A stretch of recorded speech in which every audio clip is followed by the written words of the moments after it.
नमस्ते दोस्तों, मैं आपका स्वागत करता हूं एक और दिलचस्प विषय के साथ साथ जो है ध्यान कैसे करें। खासकर आज हम बात करेंगे साक्षी भाव ध्यान के बारे में, एक ऐसा रहस्य जो आपके मन और जीवन को बदल सकता है।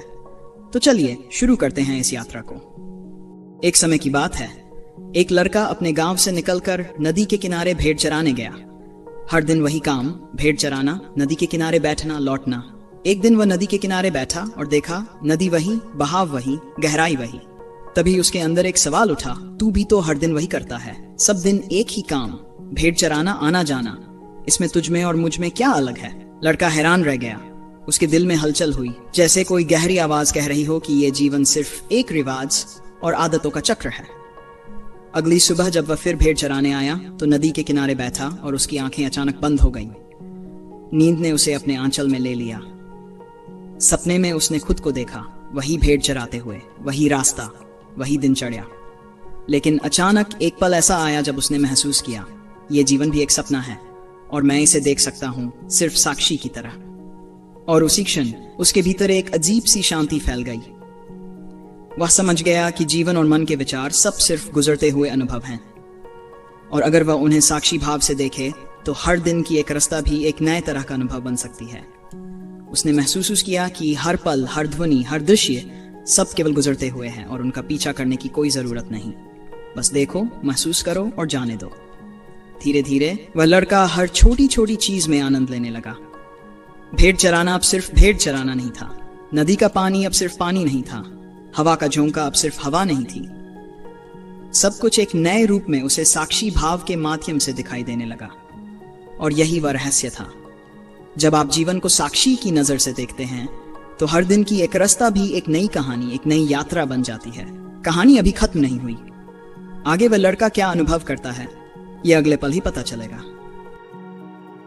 जैसे ही वह लड़का हर पल को साक्षी भाव से देखने लगा, उसके भीतर एक और सवाल उठने लगा, अगर सब कुछ सिर्फ अनुभव है तो मैं अपने जीवन को कैसे बदल सकता हूं? क्या मेरे निर्णय, मेरे प्रयास सच में मायने रखते हैं? उसने सोचा और देखा कि भेड़ चराना, नदी के किनारे बैठना, ये सब वही है, लेकिन अब उसकी नजर बदल चुकी थी। हर चीज उसे पहले जैसी बोरिंग नहीं लगी। वह अनुभव करने लगा कि हर घटना, हर आवाज, हर हलचल उसके अंदर की शांति को छू सकती है। एक दिन नदी के किनारे बैठते हुए उसने देखा पानी के ऊपर सूरज की किरणें खेल रही थीं। वह अचानक हंस पड़ा। यह हंसी सिर्फ उसके चेहरे पर नहीं थी, बल्कि उसके भीतर गहराई तक फैल गई। उसे एहसास हुआ कि सच्ची खुशी बाहरी चीजों में नहीं, बल्कि अपने भीतर के देखने के तरीके में है। उसने खुद से कहा, अब मैं किसी चीज को पाने या बदलने की कोशिश नहीं करूंगा।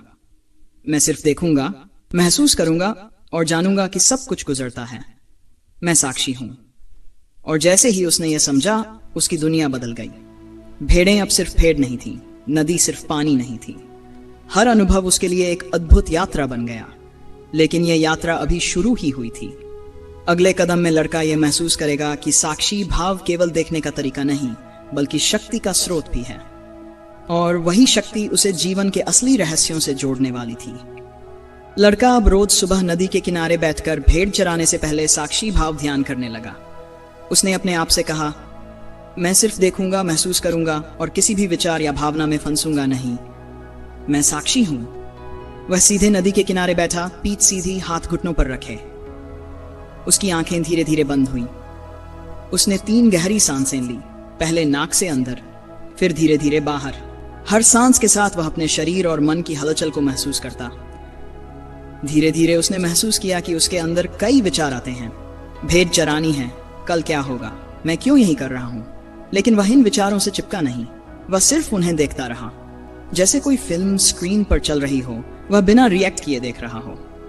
फिर उसने महसूस किया कि उसकी आंखें बंद होते ही उसके आसपास की आवाजें भी धीरे धीरे शांत हो रही हैं। नदी की बहती धारा, पत्तों की सरसराहट, भेड़ों की घंटियों की खनक, सब केवल अनुभव बनकर उसके अंदर से गुजर रही थी। उसने मन में खुद से कहा, मैं इन अनुभवों को बदलने की कोशिश नहीं करूंगा, मैं सिर्फ साक्षी हूं। कुछ ही मिनटों में उसने अनुभव किया कि उसकी भीतरी शांति और चेतना का स्तर बढ़ गया है। वह अब खुद को भेड़ चराने वाला लड़का नहीं, बल्कि सब कुछ देखने वाला साक्षी समझ रहा था। फिर उसने देखा नदी का पानी, सूरज की किरणें, हवा की हल्की ठंडक और भेड़ों की हलचल, सब कुछ अद्भुत और जीवंत लगने लगा, जैसे जीवन पहली बार उसके सामने खुल रहा हो। यही था पहला असली अनुभव। लड़के ने जाना कि साक्षी भाव केवल ध्यान नहीं, बल्कि जीवन देखने और अनुभव करने का तरीका है। अगर वह इसे रोज अभ्यास में लाता रहेगा तो धीरे धीरे उसकी पूरी दुनिया ही बदल जाएगी। हर दिन, हर अनुभव, हर पल उसे नई ऊर्जा और समझ देगा। अगले दिन लड़का फिर नदी के किनारे बैठकर साक्षी भाव ध्यान करने की कोशिश करने लगा। उसने सोचा कि आज वह थोड़ा और गहराई में जाएगा। पीठ सीधी, आंखें बंद, हाथ घुटनों पर, सब कुछ ठीक वैसे ही जैसे पहले किया था। लेकिन जैसे ही उसने ध्यान में डूबने की कोशिश की, दूसरी ओर कुछ हलचल हुई। उसके गांव के खेतों में अचानक भेड़ दौड़ने लगी और फसल चटक गई।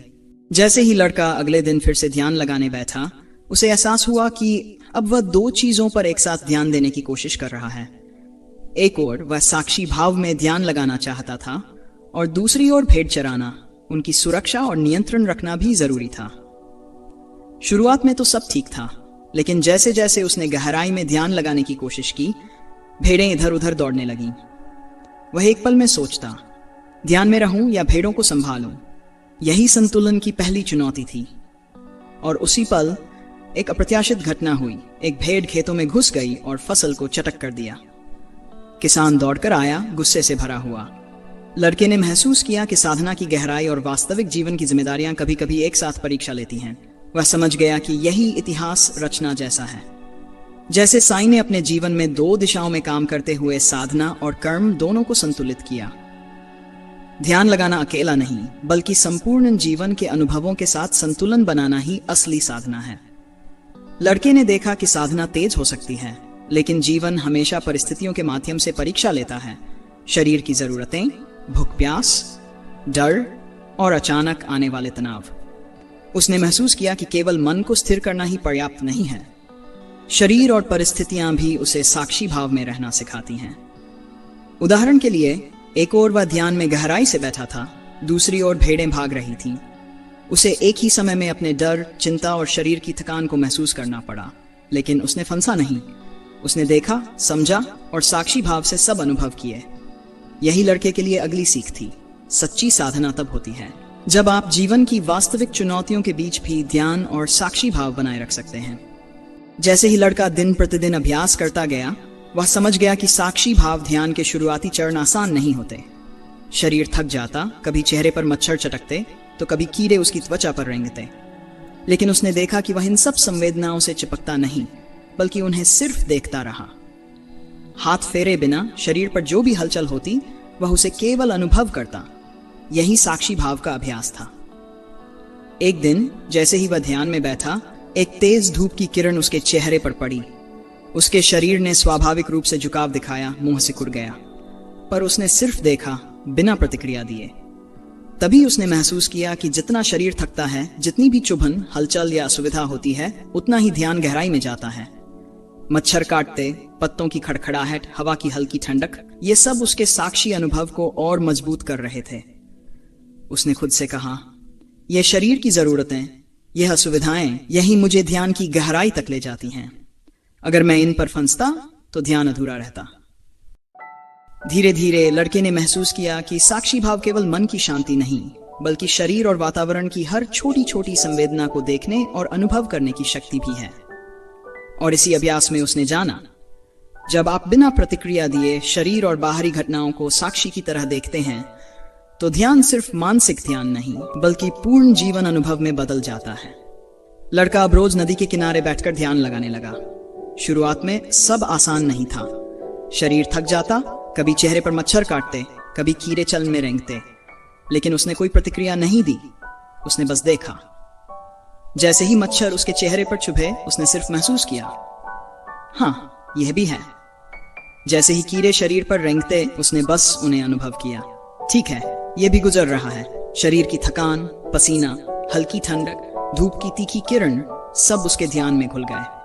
और फिर एक पल आया, वह खुद को इतना गहराई में डूबा हुआ महसूस करने लगा कि आसपास की हर चीज, हर हलचल, हर संवेदना, सब उसके लिए अनुभव बन गई। वह अब सिर्फ भेड़ चराने वाला लड़का नहीं था, ना ही केवल ध्यान लगाने वाला। वह साक्षी था, जो हर पल को देख रहा था, महसूस कर रहा था और उसके भीतर एक अजीब सी शक्ति और शांति फैल रही थी। उसने महसूस किया, यही असली ध्यान है, जहां शरीर की थकान, असुविधा और वातावरण की हर हलचल भी तुम्हें गहराई में ले जाती है। और तभी उसने सोचा, अगर मैं इस साक्षी भाव को हर पल, हर परिस्थिति में बनाए रखूं, तो शायद मैं जीवन की हर चुनौती और अनुभव को अलग ही नजर से देख पाऊंगा। और उस पल नदी की बहती धारा, पत्तों की सरसराहट, भेड़ों की घंटियों की खनक, सब कुछ जैसे उसकी आंखों के सामने जादू की तरह जीवंत हो गया। अगला पल और भी अद्भुत था। कुछ ऐसा हुआ जिसे देखकर लड़का खुद भी चौंक गया। और यही वह क्षण था जब साक्षी भाव ने उसे सिर्फ देखने वाला नहीं, बल्कि अनुभव करने वाला और भी शक्तिशाली अस्तित्व बना दिया। जैसे ही लड़के ने इस गहन साक्षी भाव ध्यान का अनुभव किया, उसने जाना कि सच्ची शक्ति, शांति और समझ भीतर ही है, बाहर नहीं। हर परिस्थिति, हर अनुभव, बस देखने और महसूस करने का तरीका बदलने भर से जीवन बदल सकता है। दोस्तों, यही कहानी हमें यह सिखाती है कि आप भी अपने हर पल, हर अनुभव को साक्षी की तरह देख सकते हैं। डर, असुविधा, थकान या मुश्किलें, ये सब सिर्फ गुजरते हुए अनुभव हैं। जब आप उन्हें बिना फंसे देखेंगे, तो आपकी अंदर की शक्ति जाग उठेगी। अगर आप भी अपने जीवन में सच्ची शांति, ध्यान की गहराई और भीतर की शक्ति अनुभव करना चाहते हैं, तो आज से ही शुरू करें, लेकिन रोज अभ्यास करें। और हाँ, अगर आपको ये कहानी पसंद आई और आप चाहते हैं कि हम ऐसे और जादुई, जीवन बदलने वाले ध्यान और साक्षी भाव के अनुभव लेकर आएं, तो नीचे लाइक, शेयर और सब्सक्राइब करना न भूलें। याद रखिए, ये सिर्फ कहानी नहीं, ये आपके जीवन को बदलने का रास्ता है।